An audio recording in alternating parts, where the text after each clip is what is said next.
lang. And for today's vlog nga po, ang lahat ng to ay hindi nyo na kailangang i-download. Hindi na kayo mag-worry kung ma-access man nila yung mga contact reference nyo, contact list nyo, or yung mismong device nyo, guys. Kasi through website, pwede na kayo mag-apply sa kanila. So, ito yung 4 na loan application na meron ako, guys. Pero disclaimer lang ha, wag muna kayo mag-apply hanggat hindi nyo alam yung loan terms, service fee, transfer fee, at kung hanggang kailan siya babayaran. Alamin nyo muna bago kayo mag-apply. At ang una sa list natin ay si Honey Loan. First loan daw dito is umaabot ng 10,000 pesos. Repayment period daw is umaabot ng 91 days to 180 days. Siyempre, ang pros dito, madali ang application process. Pwede sa first-time borrower kasi beginner-friendly siya. May 0% promo para sa mga first loan nyo. Ang cons lang talaga ay hindi siya ganon kakilala. Bago pa lang kasi rin to. Kaunti pa lang din yung borrower review niya online. At kailangan nyo pa rin suriin yung actual fees niya. Kaya mas maganda talaga na silipin yung loan terms niya bago kayo mag-try dito. Nga pala guys, may application rin po ito na available sa App Store at sa Google Play Store. Kung ayaw nyo namang mag-download, pwede rin po kayong mag-direct dyan sa description box. Nandyan po yung kanyang link. Pangalawa sa list natin is si Cash Express.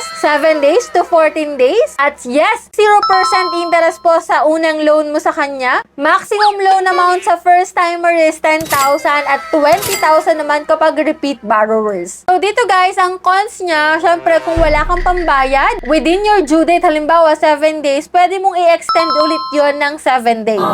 Simple lang din po ang application process at syempre agad-agad mong marireceive yung mauutang mo once na na-approve ka. Ang cons lang is medyo marami na rin pong reports about sa interest nito, kaya talagang dapat suriin ang actual fees niya at loan terms para sigurado kayo. Pangatlo po sa list natin na yes, marami na rin pong na-approve dito, si MoneyCat. Pwede kang umutang ng up to 20,000 pesos, pero kapag ikaw po ay first time, medyo mababa lang po muna yung loan amount mo. So may pamimilian ka po dito na 7 days, 14 days, 21 days, up to 28 days to pay. At check nyo yung interest ha, medyo malaki daw. Huwag kayong mag-alala kasi SEC registered naman po ito. Mabilis ang approval. Once na-approve ka, agad-agad is nandun na sa account mo yung nautang mo. Yun nga lang talaga, ang cons niya is mataas po ang interest niya, lalo na kapag na-overdue ka, kaya magbayad on time. Marami na rin pong complaints about sa collection calls niya at lumalaki din po ang penalties dito kapag po late kang magbayad. Kaya ang payo ko lang, dapat kaya mong bayaran ang iyong due date bago ka umutang kay MoneyCat. Last but not the least sa list natin na top 4 na pinakamadali daw ma-approve is si Finbro. Ang pwede nyo mautang is from 1,000